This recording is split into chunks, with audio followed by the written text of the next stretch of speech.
ఇక్కడికి విచ్చేసినటువంటి జన సైనికులకి, వీర మహిళలకి, బీఎస్పీ నాయకులకి, కార్యకర్తలకి, అలానే వామపక్షాల సిపిఐ సిపిఎం నాయకులకి, కార్యకర్తలందరికీ నా హృదయపూర్వక నమస్కారాలు తెలియజేస్తున్నా.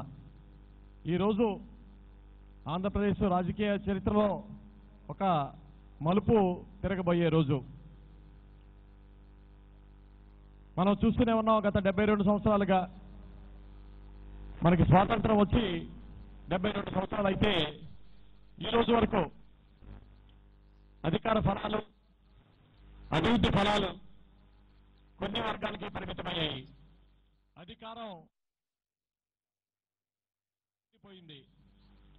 ఈరోజు జనసేన పార్టీ ప్రజల ముందుకు రావడానికి, జనసేన పార్టీ అధ్యక్షులు పవన్ కళ్యాణ్ గారు ఈ రాష్ట్రంలో జనసేన పార్టీ స్థాపించడానికి ముఖ్య కారణం అధికారం అందరికీ చెందాలి, అభివృద్ధి ఫలాలు అందరికీ చెందాలి, వారసత్వ రాజకీయాలకి స్వస్తి పలకాలి, అలానే అవినీతి రహిత పాలన ప్రజలకి అందించాలి అనే గొప్ప ఆశయాలతో ఆయన జనసేన పార్టీని స్థాపించడం జరిగింది.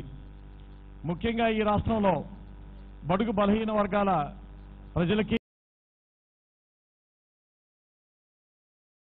రాజ్యాధికారం రావాలి. గత 70 సంవత్సరాలుగా 90% ఉన్నటువంటి బహుజనులు, అత్యధిక శాతం ఉన్నటువంటి బహుజనులు, అగ్రవర్ణ పేదలు, వీళ్ళు రాజ్యాధికారం నుంచి వంచితులయ్యారు.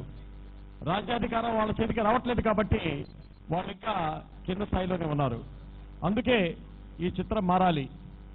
కొందరి వ్యక్తుల చేతుల్లో, కొన్ని కుటుంబాల చేతుల్లో అధికారం ఇక ఏమాత్రం ఉండకూడదు, ఇది సహించం అని ఆయన ఈ జనసేన పార్టీ పెట్టడం జరిగింది. ఎందుకంటే ఈరోజు రాష్ట్రంలో ప్రజలందరూ చాలా విసిగిపోయి ఉన్నారు ఈ తెలుగుదేశం పార్టీతో, వైఎస్ఆర్ కాంగ్రెస్ పార్టీతో. 70 సంవత్సరాలుగా చూస్తూనే ఉన్నాం కాంగ్రెస్ పార్టీ పాలనని, తెలుగుదేశం పార్టీ పాలనని. కాంగ్రెస్ పార్టీయే ఇప్పుడు కొత్త రూపం సంతరించుకొని వైఎస్ఆర్ కాంగ్రెస్ పార్టీగా మన ముందు నిలిచింది. గత 70 సంవత్సరాలుగా వారు సాధించిన ప్రగతి ఏంటయ్యా అంటే, ఇంకా ఈ రోజు తాగటానికి కూడా నీళ్లు లేని పరిస్థితి. ఏ నియోజకవర్గంలోకి వెళ్ళినా, ఏ వాడకి వెళ్ళినా, ఏ పాటకి వెళ్ళినా ప్రజలంతా అడుగుతున్నది ఒకటే, మాకు తాగటానికి కుక్కడికి నీళ్లు ఉన్నాయా. ఇది చాలా దుర్భరమైన పరిస్థితి. ఉండటానికి సరైన ఇళ్లు లేవు, ఏ బస్తీలో కూడా సరైన రోడ్లు లేవు, విద్యుత్ దీపాలు లేవు, ఎక్కడ ప్రజలకి కనీస మౌలిక వసతులు కూడా అందుబాటులోకి రాలేదు. చంద్రబాబు నాయుడు గారు చెప్తున్నారు, ఆయన ఆర్టీజీఎస్ సెంటర్ ఓపెన్ చేశారు, రియల్ టైం గవర్నెన్స్ సెంటర్ అని. ఇక్కడ కూర్చొనే ప్రతి నియోజకవర్గంలో, ప్రతి నగరపాలికలో విద్యుత్ దీపాలు ఎక్కడ వెలుగుతున్నాయో కూడా మేము చెప్పగలమని ఆయన రతన్ టాటా గారికి చూపిస్తారు, ముఖేష్ అంబానీ గారికి చూపిస్తారు. కానీ వాస్తవ పరిస్థితులు దానికి భిన్నంగా ఉన్నాయి. ప్రజలంతా ఎంతో దుర్భర జీవితం గడుపుతున్నారు. గత 5 సంవత్సరాలుగా చంద్రబాబు నాయుడు గారి పాలన చూశాం. 2014లో జనసేన పార్టీ తెలుగుదేశం పార్టీకి మద్దతు ఇవ్వడానికి ముఖ్య కారణం, విభజన తర్వాత ఈ రాష్ట్రానికి ఒక మంచి నాయకత్వం కావాలి, ఈ రాష్ట్రం పురోగతి సాధించాలి. ఎందుకంటే జగన్మోహన్ రెడ్డి గారు 16 నెలలు జైల్లో ఉన్నారు. ఆయన మీద అనేక ఛార్జ్షీట్లు ఉన్నాయి. 11 ఛార్జ్షీట్లు ఆయన మీద ఫైల్ అయ్యాయి. సిబిఐ, ఈడీ ఆయన మీద అనేక ఛార్జ్షీట్లు ఫైల్ చేసింది.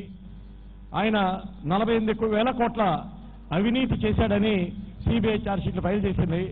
అటువంటి వ్యక్తి ముఖ్యమంత్రి అయితే ఈ రాష్ట్ర భవిష్యత్తు ఎలా ఉంటుందో అని ఆలోచించి తెలుగుదేశం పార్టీకి ఆ రోజు మద్దతు ఇవ్వడం జరిగింది. కానీ గత 5 సంవత్సరాలుగా తెలుగుదేశం పార్టీ పూర్తిగా ప్రజల సమస్యలు తీర్చడంలో వైఫల్యం చెందింది. తెలుగుదేశం పార్టీ అనేక హామీలు ఇచ్చింది. దగ్గర 600 హామీలు ఇవ్వటం జరిగింది. ఆ 600 హామీల్లో కనీసం 10 హామీలు కూడా పూర్తిగా నెరవేర్చిన దాఖలా లేదు. రైతులు రుణమాఫీ చేస్తామని చంద్రబాబు నాయుడు గారు చెప్పారు. కనీసం 20% కూడా రుణమాఫీ అవ్వలేదు. డ్వాక్రా రుణాల మాఫీ చేస్తామని చెప్పారు. డ్వాక్రా రుణాల రుణమాఫీ జరగలేదు. ఇంటింటికో ఉద్యోగం ఇస్తామని చెప్పారు. కనీసం ఊరికో ఉద్యోగం కూడా ఇవ్వలేదు. ఇలా ఏ హామీ ఇచ్చినా ఆ హామీ అన్ని తొంగలో తొక్కారు. మళ్ళీ ఈరోజు మన ముందుకు తెలుగుదేశం పార్టీ నాయకులు వస్తున్నారు. మేము అది చేస్తాం, ఇది చేస్తాం, మళ్ళీ మేము పెన్షన్లు ఇస్తాం, నిరుద్యోగ భృతి ఇస్తామంటున్నారా కానీ చదువుకున్న నిరుద్యోగులకి ఉద్యోగులు ఇస్తామని మాత్రం అంటలేదు. అంటే అధికారం ఎప్పుడూ మీ చేతిలోనే ఉండాలి, మిగతా ప్రజలంతా మీ పల్లకీలు మోయాలి. ఈ వ్యవస్థ ఇక మారాలి అన్న ఉద్దేశంతో పవన్ కళ్యాణ్ గారు నడుంబిగించారు. ఈరోజు జనసేన పార్టీ బహుజన సమాజ్ పార్టీతో పొత్తు కూర్చుకుంది. అలానే ఉభయ కమ్యూనిస్టు పార్టీలతో కలిసి ఉమ్మడిగా ఈరోజు ఎన్నికలకి వెళ్తున్నాం. మా జనసేన పార్టీతో పొత్తు కుదుర్చుకోవాలని అన్ని పార్టీలు ప్రయత్నించాయి. కాంగ్రెస్ పార్టీ ప్రయత్నించింది, భాజపా ప్రయత్నించింది, తెలుగుదేశం పార్టీ ప్రయత్నించింది, వైఎస్ఆర్సీపీ పార్టీ కూడా ప్రయత్నించింది. అన్ని పార్టీలు జనసేనతో పొత్తు కావాలని కోరుకున్నాయి. ఎందుకంటే జనసేన పార్టీ ఎటు సైడ్ ఉంటే, ఏ వైపు ఉంటే ఆ వైపు ప్రజలు ఓటు వేస్తారు, బ్రహ్మరథం పడతారు, ఆ పార్టీ అధికారంలోకి వస్తుందని. కానీ పవన్ కళ్యాణ్ గారు నిర్ణయం తీసుకున్నారు. పొత్తు అంటూ పెట్టుకోవడం జరిగితే జనసేనతో భావ సారూప్యత కలిగిన పార్టీలతోనే పొత్తు పెట్టుకుంటాం. మన భావజాలంతో ఏ పార్టీలు అయితే దగ్గరగా ఉంటాయో, ముఖ్యంగా దళితులకి, బహుజనులకి, మైనార్టీలకి, బీసీలకి ఎవరైతే సేవ చేయాలని చూస్తున్నారో, ఎవరినైతే వాళ్ళకి అగ్ర పెద్దపీట వేస్తారో వారికే మేము మద్దతు ఇస్తామని చెప్పి వామపక్షాలతో బహుజన సమాజ్ పార్టీతో పొత్తు పెట్టుకోవడం జరిగింది.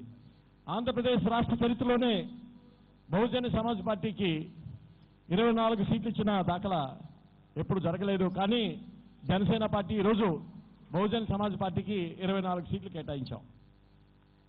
21 అసెంబ్లీ సీట్లు, 3 ఎంపీ స్థానాలు బహుజన సమాజ్ పార్టీకి ఇవ్వడం జరిగింది. అలానే ఉభయ కమ్యూనిస్ట్ పార్టీలకి 18 సీట్లు కేటాయించాం.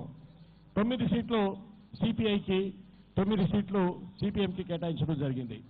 వీటి ద్వారా మేము తెలియజెప్పదలుచుకుంది ఒకటే, ఈరోజు ప్రజలంతా మార్పు కోరుకుంటున్నారు, ఒక మంచి పాలన కోరుకుంటున్నారు. ఈ అవినీతి, లంచగొండితనం, ఆశ్రిత పక్షపాతంతో ప్రజలంతా విసిగిపోయారు. 70 సంవత్సరాల నుంచి ఇవే పార్టీలను చూస్తూ వచ్చారు. నేర చరిత్ర కలిగిన నాయకులు ముఖ్యమంత్రులు కావాలని చూస్తున్నారు. అవినీతితో పేరుగాంచిన నాయకులు మళ్ళీ ముఖ్యమంత్రి కావాలని చూస్తున్నారు. ఆయన కాకపోతే వాళ్ళ తనయుడు ముఖ్యమంత్రి కావాలని ఆయన ప్రయత్నిస్తున్నాడు. ఇక ఈ పార్టీల హెగమోని ఏమాత్రం చెల్లదు అని జనసేన చెప్తుంది గట్టిగా. ఈరోజు ఎక్కడికి వెళ్ళినా జనసేనకి ప్రజలు బ్రహ్మరథం పడుతున్నారు, పూల జల్లులు కురిపిస్తున్నారు.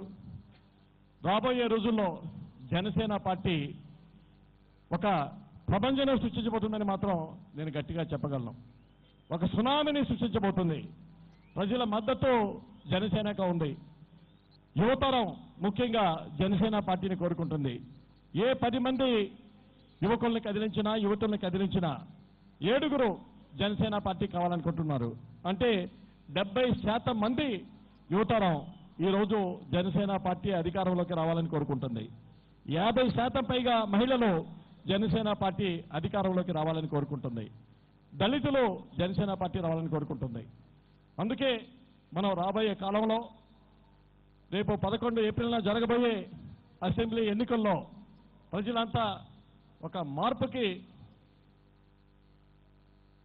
పునాది రాయి వేయబోతున్నారు. ఇది రాబోయే ఎన్నికలో ఒక మార్పుకి నాంది పలకబోతున్నాయి. అందుకే ప్రజలందరికీ నేను విజ్ఞప్తి చేస్తున్నా, ఓటరు మహాశయులందరికీ విజ్ఞప్తి చేస్తున్నా, ఏప్రిల్ 11న జరగబోయే అసెంబ్లీ లోక్సభ ఎన్నికల్లో మీరు జనసేన అభ్యర్థుల్ని, అలానే బీఎస్పీ వామపక్షాల అభ్యర్థుల్ని అత్యధిక మెజార్టీతో గెలిపించండి.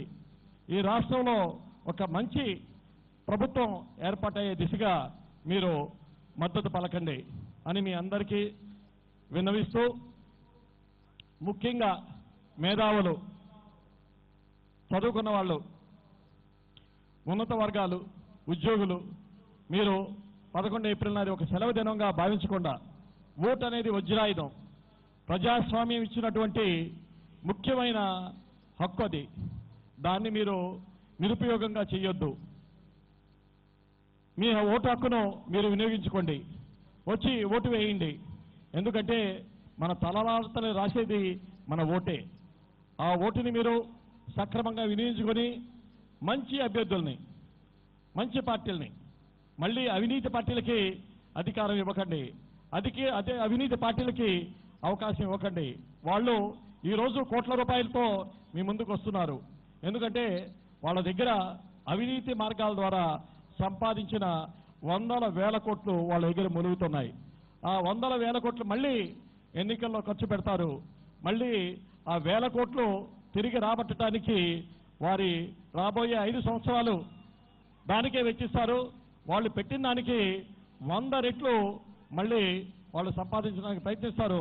అంతేగాని ప్రజల అభివృద్ధి ఏమాత్రం కాంక్షించరో. అందుకే జనసేన పార్టీకి, బీఎస్పీ పార్టీకి ఓటు వేసి మా అభ్యర్థులను గెలిపించవలసిందిగా కోరుతూ నేను సెలవు తీసుకుంటున్నాను.